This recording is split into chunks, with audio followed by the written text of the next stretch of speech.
طيب مطعم مجهول ضد مطعم مشهور، الاثنين نفس الوجبه والاثنين نفس السعر تقريبا، بس عشان تبقى مقارنه عادله فانا خليت حد من عندي يفضي الوجبات في اطباق، فانا دلوقتي بقيت زيكم لا عارف مين فيهم المجهول ولا مين فيهم المشهور. وطبعا مش محتاج اقول لكم ان المطعم المشهور هو مطعم البركه، والوجبه دي بقى المفروض بتتكون من رغيف عيش معاهم كميه بطاطس كتيره ورز كتير وقطعتين فراخ مع كاتشب وتوميه. التتبيله وصلت للقلب بشكل مرعب جدا، بس للاسف الفراخ فيها دم. استنوا كده نبص من القلب. المشكله دي بقى فراخ زفره.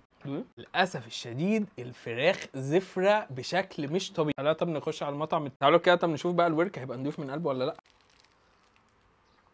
فيها يا جدعان دي حلوه الصراحه، وبقيه الفرخه من قلبها الصراحه تعتبر نظيفه. انا كنت متخيل ان التجربه المره دي هتبقى سيئه جدا، بس الحمد لله. بالنسبه لي الوجبه اللي على اليمين سيئه جدا، فبالنسبه لي الوجبه دي هي الافضل. فبقى مين فيهم مشهور مين فيهم مجهول؟ دي المشهور، يعني دي مطعم البركه. يعني هارد لك المطعم البركه المره دي. فعموما المطعم المجهول هو اسمه مومو.